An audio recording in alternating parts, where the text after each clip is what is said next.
Selamat malam waktu Amerika, selamat pagi waktu Indonesia bagi saudara dan saudari yang saya kasih dalam Yesus Kristus yang kembali pada saat ini telah dapat bersama-sama di acara ibadah kita pada saat ini. Kita bersyukur dapat bersama-sama kembali mempelajari firman Tuhan dan kita akan memulaikan acara ini dengan doa. Mari kita berdoa bersama. Bapa yang penuh kasih dalam takhta kerajaan surga, kembali pada malam hari waktu Amerika, pagi waktu Indonesia, waktu Malaysia, kami dapat datang untuk bersama-sama mempelajari firman-Mu. Kiranya Engkau dapat memberikan kepada kami hikmat kebijaksanaan dari surga. Dan kiranya Roh Kudus akan menuntun kami agar kami dapat mengetahui kehendak-Mu yang dapat menjadi bagian kehidupan kami semua. Pimpinlah pembahasan firman Tuhan ini dan kiranya berkat-Mu akan mengiringi kehidupan kami sampai kami tiba dalam kerajaan-Mu. Inilah doa dan permohonan yang hamba bawa dalam nama Yesus Kristus, Tuhan dan Juru Selamat menebus kami. Amin. Baik saudara yang kekasih, kita akan bersama-sama pada saat ini dengan mempelajari di acara ibadah kita dengan mempelajari pelajaran sekolah Sabat ya. Pelajaran sekolah Sabat kita, dan pada saat ini sepanjang minggu ini kita telah memiliki satu judul murka dari kasih Allah ya. Murka dari kasih Allah. Dan kita akan mempelajari pada hari Kamis malam ini bagaimana kita menunjukkan kasih sayang ya. Menunjukkan kasih sayang, show compassion. Apa yang dimaksudkan di sini? Mari kita lanjut saja dengan apa yang dituliskan oleh penulis pelajaran sekolah Sabat kita. Meskipun murka ilahi adalah hal yang mengerikan, ya, Allah dalam keadilannya harus menunjukkan penghakiman. Ya, ada kemarahan terhadap dosa ya, yang tidak bisa dibiarkan. Ya. Meskipun murka ilahi adalah hal yang mengerikan, itu sama sekali bukanlah bersifat amoral atau tanpa kasih. Sebaliknya, murka tersebut dalam perjanjian lama dan perjanjian baru, Allah menyatakan murkanya itu terhadap kejahatan. Kenapa? Karena kasihnya. Karena kasihnya. Murka ilahi sangat mengerikan karena bahaya keji dari kejahatan itu bertolak belakang dengan kebaikan dan kemuliaan Allah. Dalam hal ini, kasih sangatlah penting bagi Allah. Murka tidak penting. Yang penting itu kasih ya. Murka, katakan sini, tidak penting. Kalau tidak ada kejahatan atau ketidakadilan, maka tidak ada murka Allah. Yang dia tunjukkan, yang dia tonjolkan adalah kasihnya. Pada akhirnya, tindakan Allah yang penuh kasih dalam memberantas kejahatan dari alam semesta juga secara efektif akan menghilangkan amarah dan kemurkaan Allah. Itu disebabkan karena tidak akan ada lagi ketidakadilan dan kejahatan atau dosa. Selamanya hanya akan ada kebahagiaan dan keadilan kekal dalam hubungan kasih yang sempurna. Tidak akan pernah ada lagi murka Allah atau murka ilahi karena tidak pernah akan diperlukan lagi. Sungguh pemikiran yang luar biasa. Sebagian orang khawatir bahwa kemarahan ilahi, murka ilahi mungkin secara tidak sengaja dianggap memberi izin kepada manusia untuk membalas dendam. Wah, karena adanya Allah itu bisa marah kepada dosa, maka saya juga itu dapat melakukan yang izin telah diberikan kepada saya untuk membalas dendam, untuk melakukan pembalasan dendam. Tapi bacalah pelajaran kita katakan, bacalah Ulangan 32, 35, Amsal ini dan ayat-ayat ini ya. Bagaimanakah ayat-ayat ini mencegah kita dari pembalasan dendam manusia? Ulangan 32, 35 katakan, hakulah, Allah katakan, hakulah dendam dan pembalasan pada waktu kaki mereka goyang. Sebab hari bencana bagi mereka telah dekat. Akan segera datang apa yang telah disediakan bagi mereka, itu hak milik Allah. Lalu kemudian dalam Amsal 20 ayat 22 katakan, jangan pernah kita berkata apa? Bahwa aku akan membalas kejahatan. Nantikanlah Tuhan, Ia akan menyelamatkan engkau. Amsal 24 ayat 29 katakan, jangan berkata, sebagaimana ia memperlakukan aku, demikianlah juga dia, orang itu akan aku perlakukan. Allah katakan apa? Aku membalas orang menurut perbuatannya. Allah yang balas, bukan manusia. Ibrani 10 ayat 30 katakan, sebab kita mengenal Dia yang berkata, pembalasan adalah hakku. Akulah yang akan menuntut pembalasan. Dan lagi, Tuhan akan menghakimi umatnya. Nah, menurut kitab suci, pelajaran kita katakan, menurut kitab suci, Allah mempunyai hak untuk menjatuhkan penghukuman. Dan ketika Dia melakukannya, Dia selalu melakukannya dengan keadilannya yang sempurna. Baik perjanjian lama maupun perjanjian baru secara jelas menyatakan bahwa pembalasan adalah hak. Itu adalah hak Allah, ya, bukan hak manusia. Seperti yang ditulis oleh Rasul Paulus dalam Roma 12 ayat 19. Saudara-saudaraku yang kekasih, janganlah kamu sendiri menuntut pembalasan, tetapi berilah tempat kepada murka Allah. Sebab ada tertulis, pembalasan adalah hakku. Akulah yang akan menuntut pembalasan, firman Tuhan. Dan ini, dalam Roma 12 ayat 19 ini dikutip juga dari Ulangan 32 ayat 35. Meskipun Allah pada akhirnya memberikan penghukuman terhadap ketidakadilan dan kejahatan, Kristus telah memberikan jalan bagi semua orang yang percaya kepadanya. Memang benar, Yesuslah yang menyelamatkan kita dari murka yang akan datang. 1 Tesalonika 1 ayat 10 bandingkan dengan Roma 5 ayat 8 dan 9. Dan ini sesuai dengan rencana Allah. Karena Allah tidak menetapkan kita untuk ditimpa murka, tetapi untuk beroleh keselamatan oleh Yesus Kristus Tuhan kita. 1 Tesalonika 5 ayat 9. Murka ilahi tidak dapat dihilangkan. Namun mereka yang beriman kepada Yesus akan dibebaskan dari murka tersebut karena Kristus. Karena Kristus. Dalam hal apakah penebusan Kristus menjunjung keadilan sekaligus membebaskan kita dari murka? Menyadari bahwa ketentuan itu telah dibuat untuk Anda, terlepas dari kekurangan Anda, seberapa besarkah Anda harus bermurah kepada orang lain? Satu pembahasan yang sangat-sangat menarik, ya. Karena ini berbicara tentang kenapa Allah sampai murka, kenapa sesungguhnya kalau itu murka itu bukan yang utama itu adalah kasih Allah. Bukan murka, itu murka terjadi karena adanya kejahatan, adanya pelanggaran. Dan jika kejahatan atau pelanggaran itu terjadi sekalipun, bukan kita yang untuk apa? Bukan kita yang untuk membalas. Bukan kita untuk membalas. Kenapa? Karena kita yang pertama-tama sudah menerima begitu besar kemurahan Allah yang Allah berikan kepada kita. Tapi inilah ya, seberapa besarkah kita harus bermurah hati kepada orang lain, seperti ditanyakan di pertanyaan terakhir dari pelajaran sahabat kita. Ini sangat penting, apalagi dengan keadaan yang saat ini terjadi, khususnya mungkin yang di Amerika Serikat, ya, khususnya di Amerika Serikat. Nah, mari kita lihat. Kenapa seringkali, ya, di bagian tambahan ini kita lihat, kenapa seringkali manusia itu kita mau diberikan apa? Kemurahan kepada kita, tapi untuk menunjukkan kemurahan itu bukan satu hal yang kebudayaan yang sekarang untuk zaman now ini apa? Terjadi. Kita mau untuk diperhatikan, diberikan kemurahan, diberikan kasih, tapi begitu kita diminta untuk memberikan kasih, wah, enggak.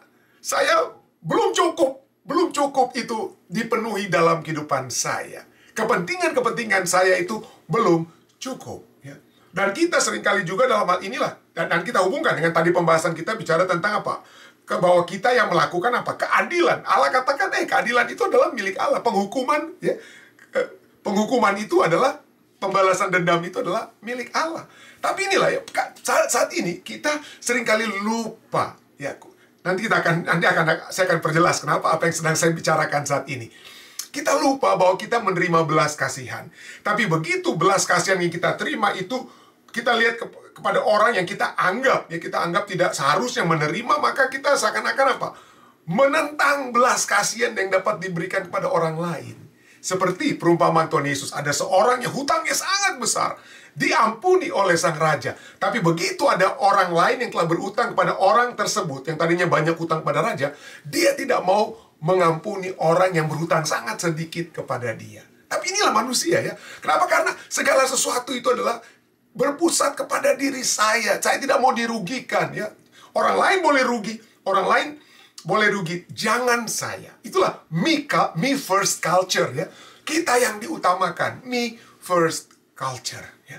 Dan ini sudah menjadi satu hal yang terjadi dalam dunia saat ini. Ada satu artikel, ya, dari Medium Magazine ini, yang ditulis oleh Farron Sage. Dia bicara tentang me first culture, budaya yang mana saya yang utama, saya yang harus apa? Saya yang harus diutamakan. Nah, di sini dalam artikel ini yang dia katakan bahwa kita hidup di era individual. Segala sesuatu itu individualistik. Ya, budaya aku dulu, aku yang pertama, ya, atau bangsa saya yang pertama, American first dan lain sebagainya, ya. Aku dulu itu telah mendominasi era kita saat ini.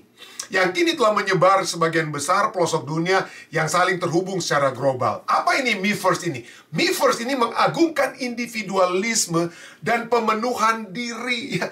Pemenuhan self-fulfillment. Mana yang penting dulu untuk saya, itu yang harus diutamakan, ya. Di atas segalanya. Jadi mengagungkan individualisme dan pemenuhan diri di atas segalanya sebagai prinsip-prinsip penuntun zaman kita. Apa yang terjadi dengan Me First Castle ini? Bahwa kita dikondisikan, ya. We are conditioned to believe that we must all compete with one another. Kita dikondisikan untuk percaya bahwa kita semua harus bersaing. We have to bukan complete, tapi compete, ya. Kita harus bersaing satu sama lain untuk mencapai puncak pohon, dengan kata lain, ya, puncak kedudukan dan lain sebagainya. Dan mereka yang berhasil itu akan disembah sebagai dewa-dewa super. Dan keserakahan atau greed, perpecahan, apalagi ketidakadilan, semuanya diterima sebagai bagian dari tatanan alami dalam kehidupan yang menekankan siapa si pemenang, who is the winner, dan siapa si pecundang, who is the loser. Jadi inilah me first, ya. Kita semua bersaing, berkompetisi. Siapa yang diutamakan, siapa? Negara saya ini lebih diutamakan daripada negara lain. Gak peduli. Kita lebih fokuslah kita kepada diri kita sendiri. Dan ini bukan satu hal yang tentu saja bukan hanya terjadi di zaman now saat ini, ya. Yesus sendiri berbicara kepada ahli Taurat yang bertanya kepadanya, ahli hukum ya, tanya kepada Yesus, apa yang dapat dilakukan untuk masuk dalam kerajaan surga? Oh, aku sudah lakukan semua, ya. Dia berpusat kepada dirinya sendiri.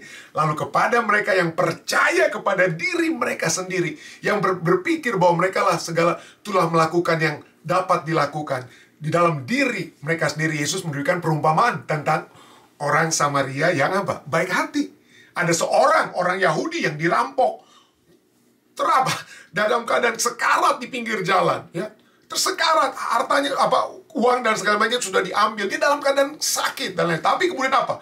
Lalu di tempatnya ada seorang imam turun melalui jalan itu, melihat orang tersebut, tetapi imam tersebut melewatinya dari seberang jalan. Gak mau peduli dengan orang yang sedang sekarat ini. Demikian juga dalam Lukas 10 ayat 32 kemudian katakan, demikian juga seorang Lewi datang ke tempat itu. Ketika ia melihat orang itu, ia melewatinya dari seberang jalan.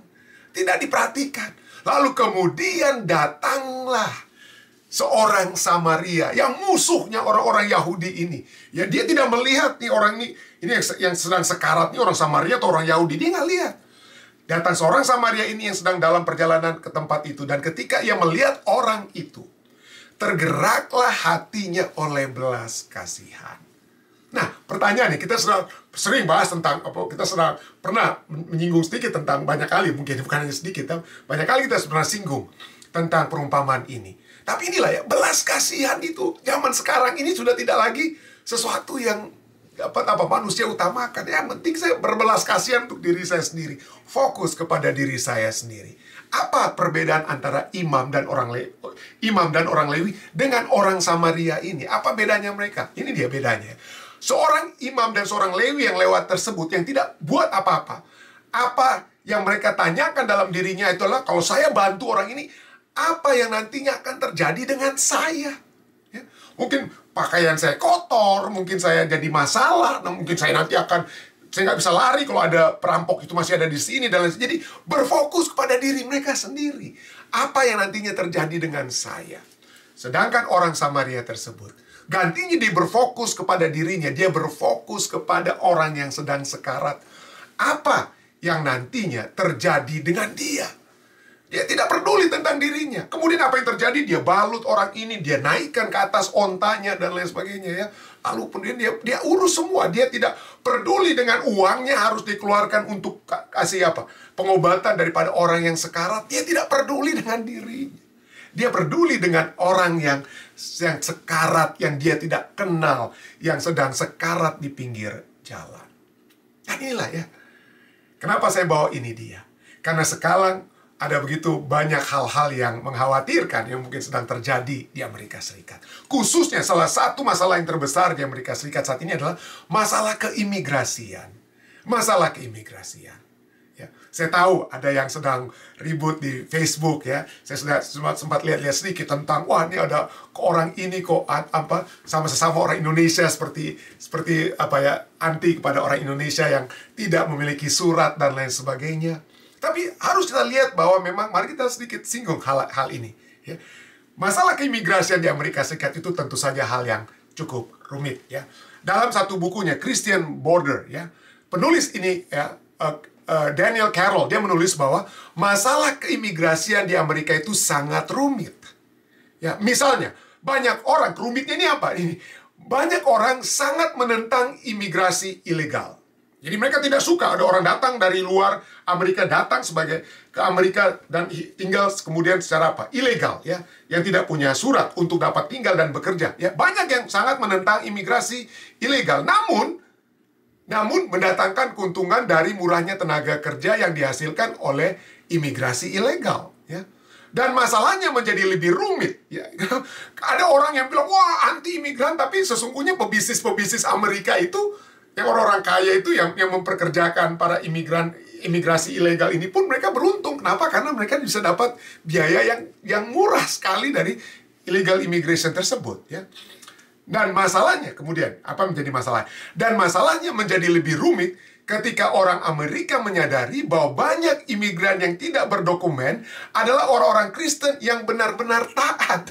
Ya, dan nanti kita lihat ada di gereja Advent sendiri, perkembangan gereja Advent di Amerika Serikat ini bukan dari orang-orang yang sudah lama di Amerika Serikat seperti orang-orang berkulit putih, tapi pendatang-pendatang itulah yang justru yang apa? Membuat perkembangan dari pertumbuhan gereja Advent di Amerika. Dan keuangan juga pertumbuhan, saya tahu sekali ya, saya berbicara dengan beberapa pemimpin conference dan mereka katakan bahwa yang sekarang bertumbuh adalah karena adanya imigran dari luar Amerika inilah yang apa? Yang semakin berkembang, dan juga perkembangan itu dari segi finansial mereka. Jadi inilah yang menjadi Yang menjadi satu dilema. Nah, Daniel Carroll di Tuhan berupaya menggambarkan bahwa orang asing adalah manusia. Itulah sebabnya dia menulis buku ini, Christians at the Border. Ya. Carroll menggambarkan bahwa orang asing adalah manusia dan perlu diperlakukan secara manusiawi, bukan sebagai hewan ataupun sebagai diperlakukan dengan tidak manusiawi. Perlakuan terhadap imigran haruslah didasarkan pada etos keramah-tamahan, kindness, compassion, yang mendasar di zaman Alkitab. Tetapi tentu saja masalah imigrasi ini adalah sangat kompleks ya. Sangat kompleks. Kenapa? Karena ada begitu banyak ketakutan yang terjadi. Ketakutan, waduh ini imigran-imigran yang baru datang ini mengambil pekerjaan dari kita dan lain sebagainya. Saya tahu itu sangat kompleks. Tapi itulah ketakutan demi ketakutan yang sering diproyeksikan di media. Sesungguhnya dasar yang sangat mendasari daripada semua pemikiran seperti ini adalah satu ideologi yang disebut dengan istilah nativism.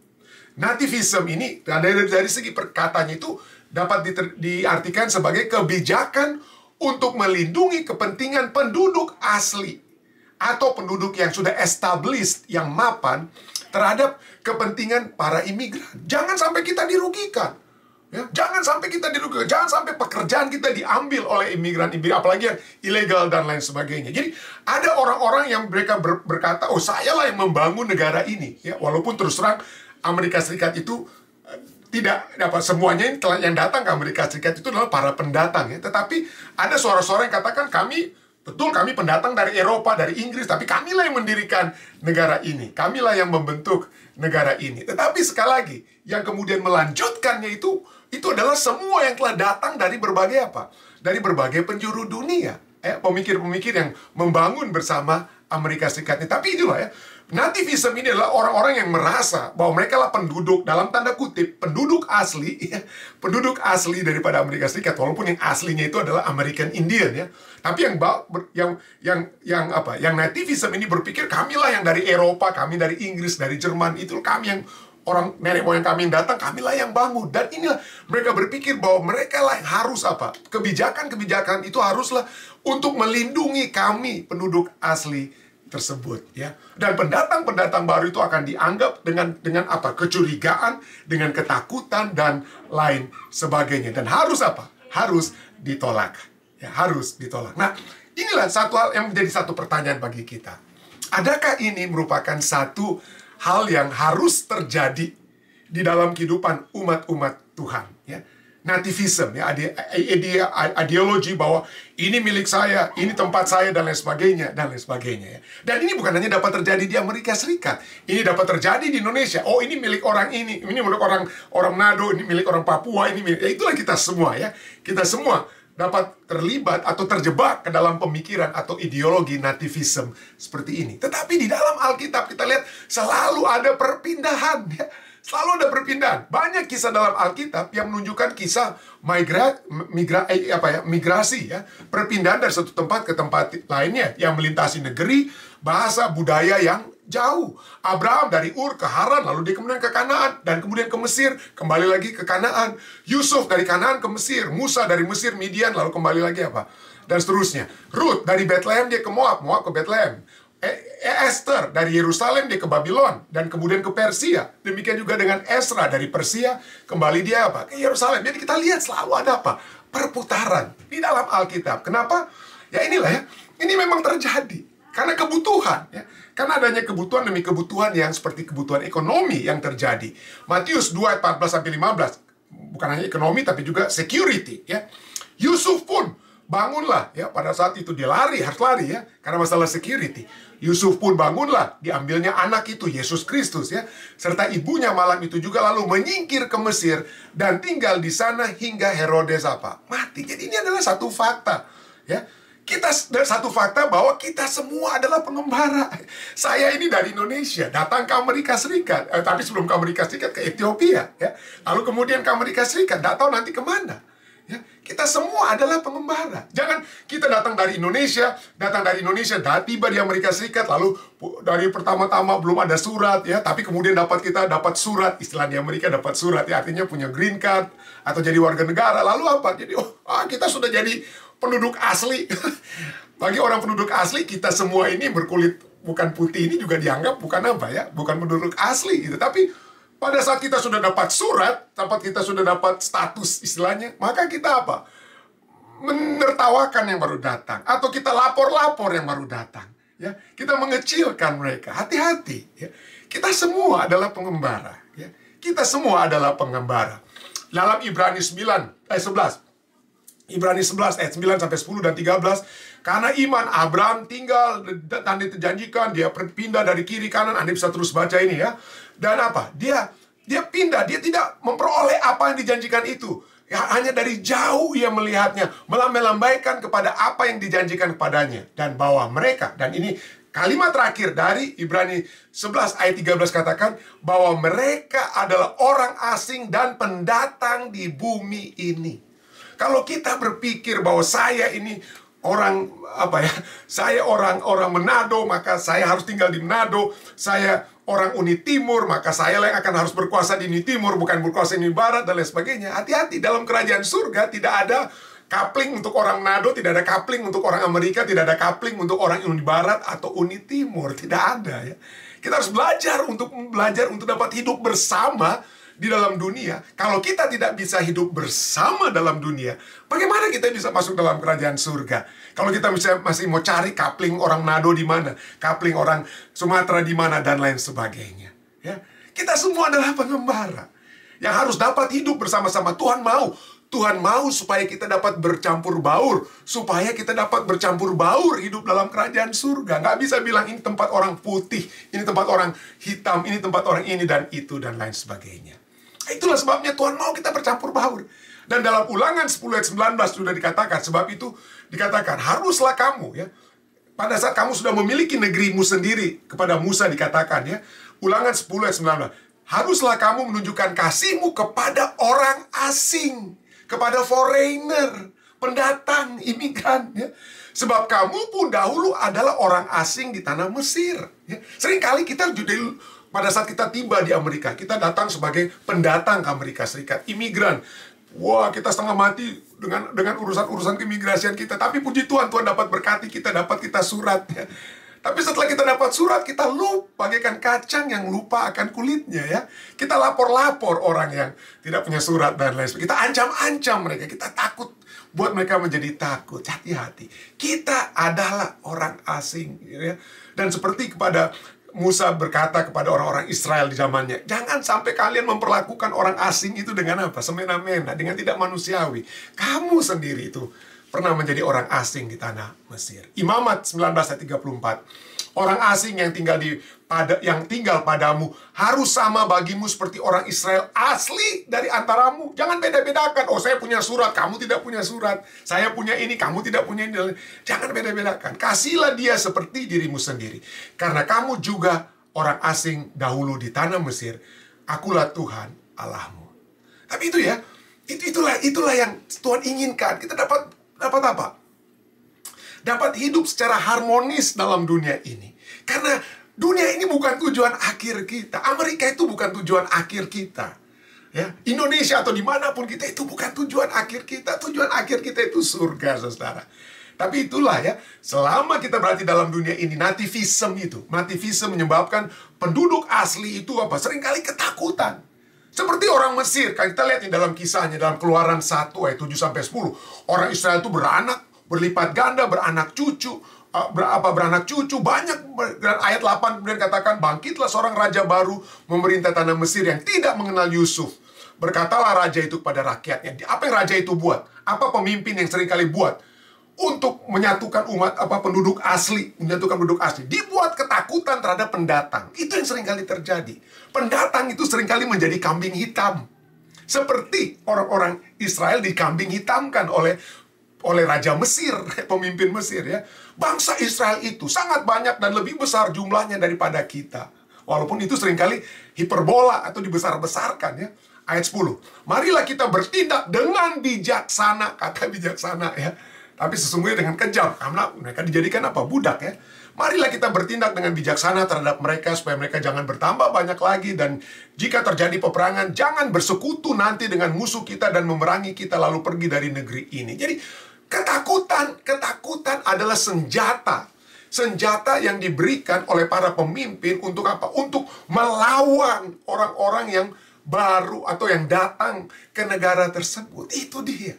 Dan kita lihat ini, di mana saja. Itu seringkali senjata untuk buat ketakutan terhadap pendatang itu. Oh, pendatang tuh ambil ini, pendatang ambil ini, pendatang ambil ini. Kita nantinya tidak ada apa-apa, dan lain sebagainya. Itu semua telah dibuat. Walaupun kenyataannya seringkali tidak seperti hal tersebut. Tapi itulah nativisme ya. Itulah sebabnya dibuatlah kebijaksanaan untuk melindungi kepentingan penduduk asli ya, dari para imigran yang baru datang. Saya senang sekali dengan apa yang ditulis, artikel yang ditulis oleh bekas ketua divisi Amerika Utara ya, North American Division, pendeta Daniel Jackson yang sudah meninggal ya. Tapi ini ditulis beberapa tahun yang lalu ya, waktu masalah keimigrasian juga sedang hebat-hebatnya terjadi di Amerika Serikat. Dia tulis ini bukan di majalah Advent, dia tulis ini di surat kabar Huffington Post, Post ya. Dia tulis itu bagaimana Adventist respond, bagaimana umat Advent menanggapi panggilan untuk apa? To care, untuk dapat memperhatikan para pengungsi. Dia katakan apa? Keluarga-keluarga yang mencari perlindungan dari negara-negara yang dilanda perang di Timur Tengah. The families who seek refuge from the war-torn countries in the Middle East. Ya, baik mereka orang Islam, baik mereka orang Kristen maupun Islam adalah anak-anak Allah yang diciptakan menurut gambarnya. Mereka adalah saudara-saudari kita, dan kita harus memberi mereka perlindungan tanpa diskriminasi. Tanpa diskriminasi. Ini orang putih yang berbicara kepada sesama orang putih. Wah, bagaimana kalau orang Indonesia yang mendiskriminasikan orang Indonesia lainnya? Saya nggak tahu mau bilang apa lagi. Tapi poinnya adalah, inilah yang apa? Inilah yang dikatakan oleh pendeta Daniel Jackson. Ini ditulis ya. To close the door to refugee cannot be an option. Dikatakan bahwa menutup pintu bagi para pengungsi bukanlah suatu pilihan. To welcome them, to welcome them by marking them with shame and suspicion is unacceptable. Menyambut mereka dengan membuat mereka sampai dibuat malu dan dicurigai adalah hal yang tidak dapat diterima bagi orang Advent ya. To incite fear, menimbulkan rasa takut berdasarkan prasangka adalah hal yang tidak bertanggung jawab, dia tuliskan. As followers of Jesus Christ, we are compelled to welcome all who are seeking refuge. Sebagai pengikut Yesus Kristus, kita dituntut untuk menyambut semua orang yang mencari perlindungan.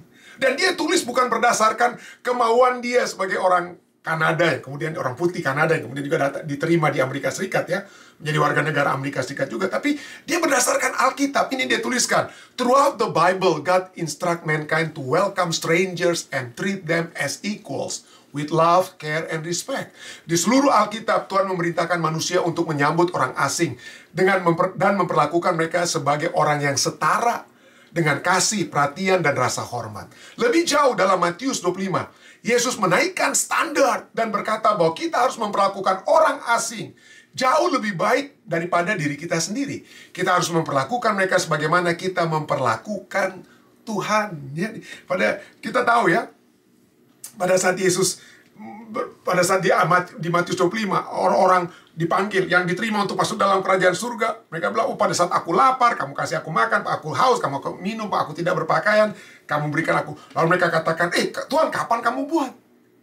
Kapan kami tidak buat itu atau kami buat itu kepadamu? Pada saat kamu melakukannya itu kepada orang lain, ya, para pendatang dan lain sebagainya. Dan kemudian Daniel Jackson, pendeta Daniel Jackson ini mengutip dari puisi yang ditulis oleh Emma Lazarus. Ya, Emma Lazarus, kalau Anda pergi ke Statue of Liberty, itu di tangan Statue of Liberty itu ada seperti kitab atau buku, dan itu adalah puisi. Itu ditulis puisi daripada Emma Lazarus. Apa yang ditulis dalam puisi tersebut adalah, give me your tired, give me your poor. Berikan padaku yang lelah, berikan padaku yang miskin. Masa penduduk manusia yang berdesakan ingin bernafas bebas. Sampah yang menyedihkan dari pantaimu yang padat. Kirimkan mereka yang tunawisma, yang diterjang badai kepadaku. Aku mengangkat lampuku di samping pintu emas. Menerima. Dan itu yang terjadi. Semua yang mengaku sebagai penduduk asli Amerika yang berkulit putih, ya, pada mulanya mereka itu datang dari Eropa. Kita tahu semua itu. Mereka itu adalah pengungsi-pengungsi yang datang lari dari apa? Dari Eropa, karena mereka mengalami masalah apa? Masalah penganiayaan. Orang-orang miskin yang datang dari Irlandia, ya, datang dari Irlandia, kemudian orang-orang dari Italia, dari mana saja datang mereka dan bekerja di Amerika Serikat ini. Tapi itulah sebabnya Emma Lazarus katakan, bawa mereka. Nah, tentu saja Alkitab juga berbicara tentang bagaimana kita harus menuruti peraturan pemerintah. Oke? Kita harus menuruti peraturan pemerintah. Roma 13 ayat 1 sampai 4. Katakan, tiap-tiap orang harus takluk kepada pemerintah yang di atasnya. Sebab tidak ada pemerintah yang tidak berasal dari Allah. Dan pemerintah-pemerintah yang ada ditetapkan oleh Allah. Sebab itu barang siapa melawan pemerintah, ia melawan ketetapan Allah, dan siapa yang melakukannya akan mendatangkan hukuman atas dirinya. Sebab jika seorang berbuat baik, ia tidak usah takut kepada pemerintah. Hanya jika ia berbuat jahat. Jadi kalau kita telah datang ke Amerika Serikat ini, ikutlah apa yang dapat kita buat supaya proses-proses yang dapat dibuat agar supaya status kita itu dapat apa? Sesuai dengan peraturan pemerintah. Itu yang saya selalu anjurkan. Mari kita buat yang dapat kita buat yang sesuai dengan apa? Peraturan pemerintah. Jangan jadi apa? Nakal-nakal atau jahat-jahat, ya, ataupun melakukan kejahatan di Amerika Serikat ini. Tidak. Kita melakukan yang sesuai dengan peraturan yang ada. Turuti perintah. Roma 13 ayat 1 sampai 4 juga katakan, maukah kamu hidup tanpa takut terhadap pemerintah? Perbuatlah apa yang baik dan kamu akan beroleh pujian daripadanya. Karena pemerintah adalah hamba Allah untuk kebaikanmu. Tapi jika engkau berbuat jahat, takutlah akan dia, karena tidak percuma pemerintah menyandang pedang. Pemerintah adalah hamba Allah untuk membalaskan murka Allah atas mereka yang berbuat jahat. Demikianlah 1 Petrus 2, 12-16 mengajak kita semua itu untuk hidup dengan baik. Hidup dengan baik. Dan itu adalah kehendak Allah, ya. Itu adalah kehendak Allah, supaya kita berbuat baik, ya. Berbuat baik satu dengan yang lain. Dengan apa? Berada di bawah pemerintah. Tapi itulah poinnya, ya, saudara. Kembali pelajaran kita mengajak kita semua untuk melihat seperti yang dilihat oleh orang Samaria. Jangan kita melihat seperti seorang imam dan orang Lewi ini, apa yang nanti akan terjadi dengan saya kalau saya melihat pendatang-pendatang ini. Tapi apa yang nanti dapat terjadi dengan dia? Marilah kita melakukan. Marilah kita melihat orang-orang, pendatang-pendatang yang memerlukan, ya. Bantu mereka. Mungkin dari segi keimigrasian mereka, bantu dari segi hal lain dapat dibantu, ya. agar supaya kita bisa melihat bahwa kita dapat hidup bersama dengan aman, dengan damai dalam dunia ini, ya. Dalam dunia ini, untuk dapat bersama-sama masuk dalam kerajaan surga. Satu kutipan yang indah ditulis oleh Ellen White dalam buku Alpha Omega jilid 6 ayat halaman 119. Pada saat bicara tentang apa? Siapa tetangga kita? Siapa sesama kita manusia? Di sini dikatakan, Kristus telah menunjukkan bahwa sesama manusia bukan saja berarti seorang yang segereja atau seiman dengan kita. Sesama kita manusia itu tidak ada hubungannya dengan suku, warna kulit, atau perbedaan golongan. Sesama manusia ialah setiap orang yang memerlukan pertolongan kita. Sesama manusia ialah setiap jiwa yang dilukai dan ditindih oleh musuh. Sesama manusia ialah setiap orang yang menjadi milik Allah. Kiranya pelajaran ini dapat membawa kita untuk memiliki compassion, ya, memiliki kasih karunia, karena kita yang telah diberikan kasih karunia dari Allah bagi kita. Saya bawa ini dalam nama Yesus. Amin. Baik, saudara sekalian, kita akan menutup acara ibadah kita dengan doa. Sekali lagi, jika ada permohonan-permohonan doa, silakan cantumkan di kolom-kolom komentar, dan kita dapat, tim doa Fisdak akan dapat bawakan itu nantinya. Mari kita bersatu dalam doa. Bapa yang penuh kasih dalam takhta kerajaan surga, terima kasih Tuhan, karena kembali pada malam hari ini Engkau telah mengajarkan kepada kami untuk menunjukkan belas kasihan. Tanpa melihat golongan, tanpa melihat warna kulit, tapi melihat setiap umat manusia sebagai anak-anak-Mu Tuhan. Sebagai mereka yang telah diciptakan dalam rupa dan gambar Allah. Bawalah kami yang sudah menerima belas kasihan dari Engkau untuk memiliki belas kasihan kepada sesama kami. Bantulah kami untuk memiliki kerendahan hati, untuk dapat melihat bukan hanya kepentingan diri kami sendiri, tapi juga melihat kepentingan orang lain. Terima kasih Tuhan. Biarlah pelajaran yang dapat kami pelajari pada saat ini membawa kami untuk terus-menerus merenungkan firman-Mu. Inilah doa kami Tuhan. Inilah permohonan kami yang Hamba bawa dalam nama Yesus Kristus, Tuhan dan Juru Selamat Tebus kami. Amin. Baik, sampai bertemu dengan saya kembali minggu yang akan datang. Minggu datang sudah tidak ada lagi acara 10 hari berdoa di jemaat kami. Sehingga pada hari Minggu malam kita sudah dapat secara live. Anda yang dapat bergabung di Zoom, dapat bergabung. Dan Anda yang lainnya yang biasa mengikuti dari YouTube ataupun dari Facebook Live juga dapat mengikuti itu secara live mulai minggu malam yang akan datang.